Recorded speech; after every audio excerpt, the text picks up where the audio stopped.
Hello there and welcome to World News Program, streaming to you live on all 24 News from Algiers. I'm your host, Greenfest Zachary, and up next are the headlines. Algeria has recalled its ambassador from Paris immediately after France's recent stance on Western Sahara, which Algeria slams as reckless and a violation of international law that disregards Sahrawi rights.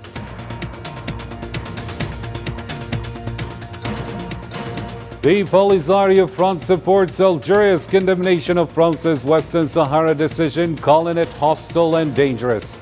They are demanding France's removal from MINURSO and accuse it of destabilizing the entire region. That's next.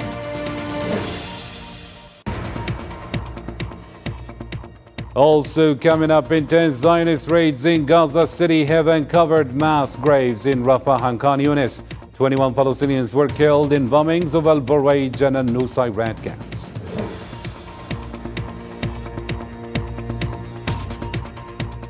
And skin diseases are rising among displaced children in Gaza, with UNRWA reporting over 40,000 hepatitis cases weekly.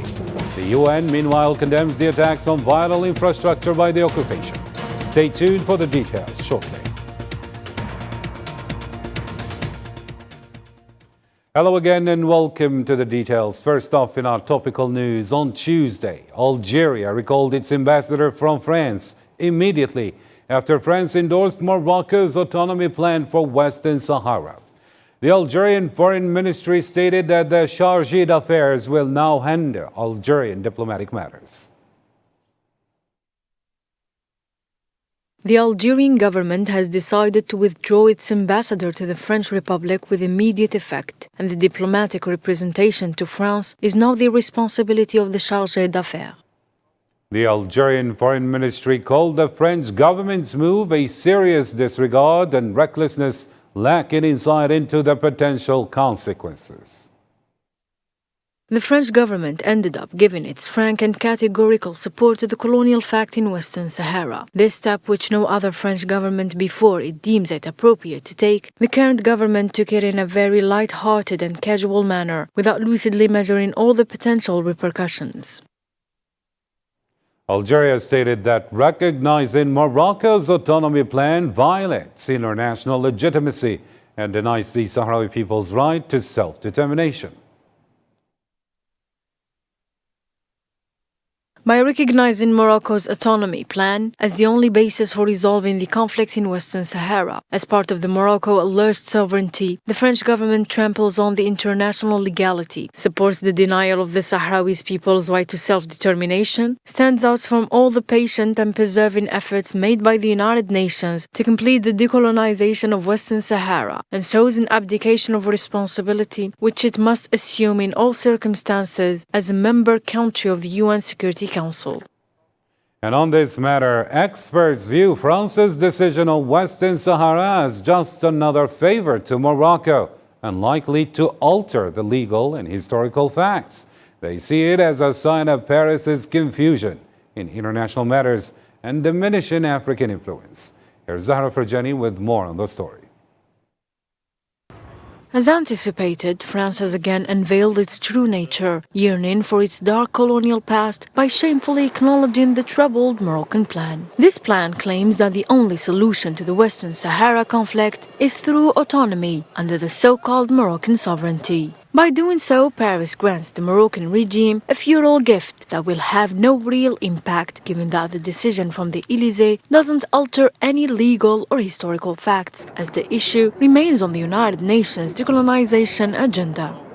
This action starkly illustrates France's confusion, which has now crossed all boundaries, violating international legitimacy and contradicting the UN's efforts to complete the decolonization process. Through this misstep, the French government shows its commitment to a path that disregards people's rights and monopolizes their resources, revealing a desperate attempt to manage its declared bankruptcy in Africa and to reclaim its lost glory on the continent through reckless diplomatic endeavors. The decision once again highlights France's mismanagement of international issues that have troubled Paris for decades, especially amid the growing opposition to its presence in the Sahel. This places the entire Sahel region in jeopardy, exacerbating the threats of instability in an already fragile area and deliberately pushing it to the brink of explosion. Still with the same file, the Polisario Front thanked Algeria for recalling its ambassador from France in response to Paris's support for Morocco's autonomy plan. They praised Algeria's stance as a strong defense of the Sahrawi people's right to self-determination and independence.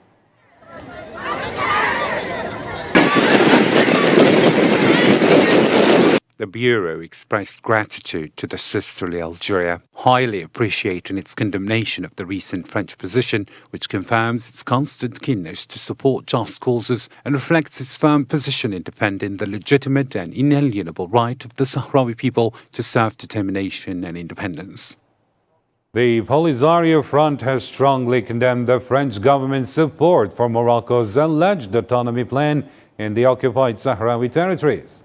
In a statement issued by the Permanent Bureau of the National Secretariat, the Polisario Front described the French position as backing Moroccan expansionism and an attempt to deny the Sahrawi people their right to self-determination and independence.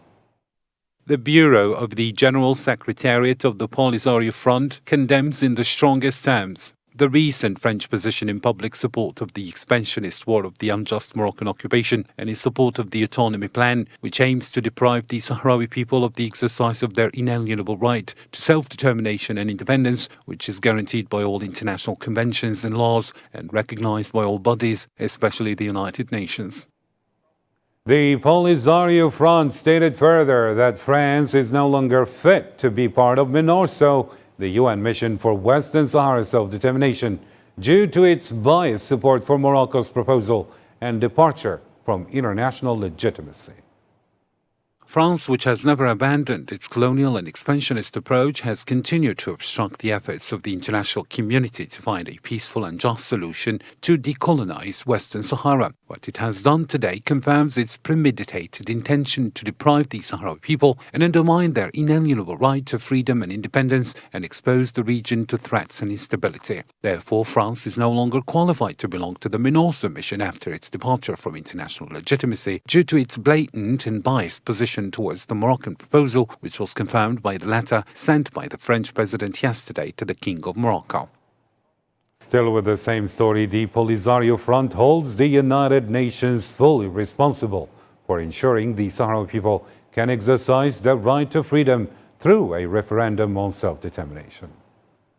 The Bureau affirms the responsibility of the United Nations in enabling the Sahrawi people to exercise their right to self-determination and respect and implement international legitimacy with the aim of liquidating colonialism and ending the occupation of Western Sahara. And to conclude this file, Sahrawi Foreign Minister Mohammed Sedati labeled the French government decision of Western Sahara as hostile and dangerous. He accused France of supporting Morocco's illegal occupation and undermining the peace process. Sedati called for France's removal from MINURSO as well, criticizing it for failing to contribute constructively to a resolution. He affirmed that the Sahrawi people will continue to defend their rights despite Moroccan efforts to alter the situation outside the UN plan. The French government no longer hides by officially announcing its support for the Moroccan autonomy plan, its blatant support for the brutal and illegal occupation of Western Sahara. The French government has been a party to the Western Sahara conflict from the very beginning. It has supported the brutal invasion of our lands by arming Morocco, providing it with technology and expertise, and generously giving it the necessary means to commit its aggression against the Sahrawis.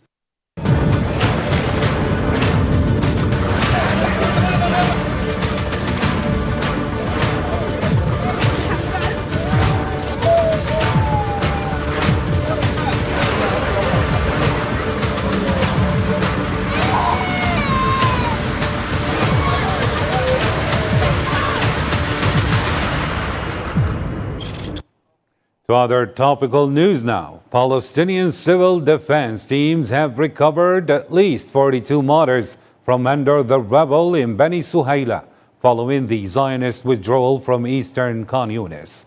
Recovery efforts continue amid reports that over 200 Palestinians are missing in the city, where 90% of the infrastructure has been destroyed. Here's Zahra Farjani again with the report. All that remains of Beni Suhaila are ruins turned into mass graves amidst overwhelming destruction. Over 90% of the infrastructure has been obliterated, making it impossible for civil defense teams to recover the bodies of the martyrs. These martyrs, who were injured and counted as missing for days, succumbed after the occupation's relentless tyranny and crimes prevented ambulances from reaching the wounded. This led to their deaths and the decomposition of their bodies, depriving them of their basic human right. They said there was a withdrawal from Beni Suhaila. I came, and as you can see, there is no tent left. It was my last shelter. Some of the things that we were able to take from the house have now been lost. Now, I, my wife, my son, and my brothers are all homeless. The situation is bad. We have collapsed physically and psychologically. Enough is enough. If the decision to go to war or peace was in our hands, we would choose peace forever. The situation is really bad. I cannot describe the grief that is inside us. The occupation machinery, including tanks, armored personnel carriers, and massive bulldozers, played a key role in the destruction and forced displacement of thousands of Beni Suhaila residents to areas west of Khan Yunis during the invasion. Yet, even after the withdrawal and despite the repeated brutal assaults, Palestinians remain determined to return to their homes and check on their loved ones. We are returning to our home, and may God bring what is good through all the suffering that we are going through. We do not have transportation or anything whatsoever. What made us return to our home is that we had no refuge or shelter, nowhere to go, no water, even toilets. This is what encouraged us to return to our homes, and by the grace of God, we hope for what is good. You can see the situation. We are walking in a hot sun to return, and we don't know whether we are safe or not. God suffices me, and He is the best disposer of affairs. People cannot express what's inside of them. We are tired, really tired. We have no energy. This resilience is a testament to their dignity and faith, for wherever they go, they are met with the threat of death. The Zionist occupation, since desecrating the occupied lands, has left nothing but devastation in its path. And on Tuesday, Zionist airstrikes on the Boraj and Nusayrat camps in central Gaza killed at least 21 Palestinians and injured dozens. 12 people died in an airstrike at the Nusayrat camp entrance, while 9 others were killed in raids on the Boraj camp. The victims were all taken to Al Auda hospital in Nusayrat.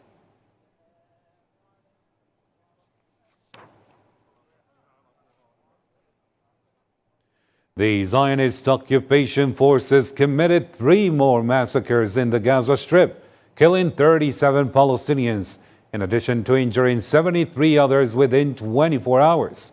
The Palestinian Ministry of Health reports that the death toll from the ongoing aggression since October 7th has now reached 39,400, with 90,996 wounded. Gaza's crowded camps are facing a severe outbreak of skin diseases due to damaged water and sanitation infrastructure from Zionist attacks. Hospitals report increased infections among children from poor hygiene and lack of treatment. Salman Asib has more details. Amid a severe shortage of medicines and poor sanitation in the Gaza Strip, germs and skin diseases are destroying the lives of many displaced Palestinians and their children, as they lack of hygiene products like shampoo and soap, which is causing a rise in skin infections. Suddenly, a small pimple appeared on her head. I said it was normal because of the heat and the high temperature. It affects the child's skin. The next day, it began to spread over her body, and her face was filled with pimples. It became terrifying. Mohammed Abu Ubaid, an infant who is infected with a skin bacterial infection, and his health condition worsened due to his parents' inability to provide medicines to treat him, after prices increased many times over due to the Zionist siege. Infection, lack of hygiene, bacteria, polluted water, no detergents, no soap, no toilets. A bottle of shampoo costs 100 shekels. A piece of soap costs 25 shekels. The lack of detergent is the cause of pollution. It has made us unable to clean our children. Tulin Mashrouh is another infant suffering from skin ulcers that have affected most of her body. Her mother Shema fears that her condition will worsen without treatment. At first there was a pimple on her face, then a week ago it began to spread to her stomach, hands and face, and it still appears on her face, above her eyebrows and on her head. It hurts her and raises her temperature at night, and it has no cure, and if there is a cure we cannot buy it. Skin diseases are running rampant in Gaza, according to health officials. Here, in Nasser Medical Hospital in Khan Yunis, the dermatology clinic alone receives about 500 patients daily, many of whom are in critical condition due to their displacement in areas where sewage, waste, and insects that transmit infectious diseases are widespread.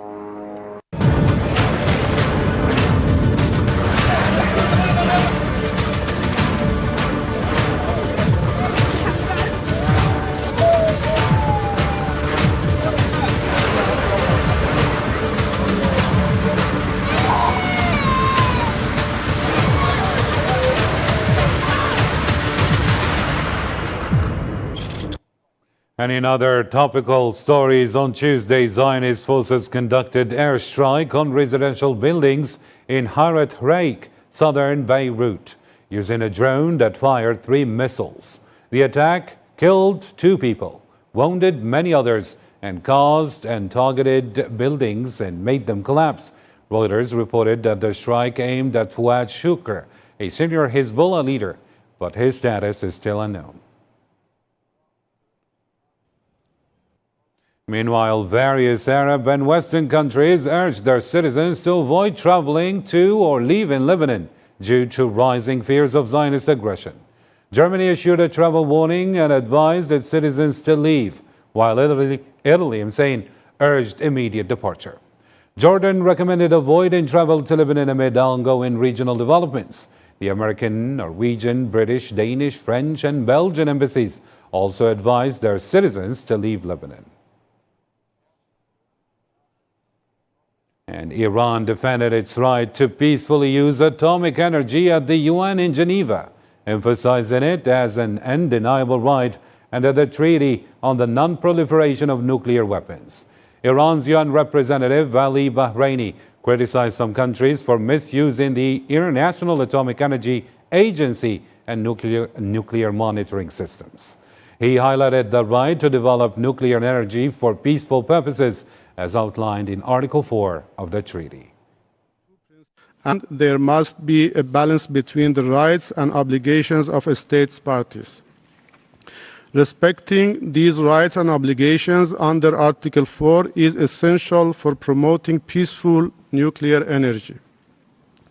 However, systematic attempts to restrict this right and non-proliferation pretexts violate the treaty's spirit.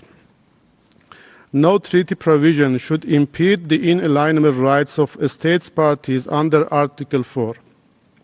Measures to prevent nuclear proliferation must not restrict the development of nuclear energy for peaceful purposes, including the sovereign right to develop a full national nuclear fuel cycle.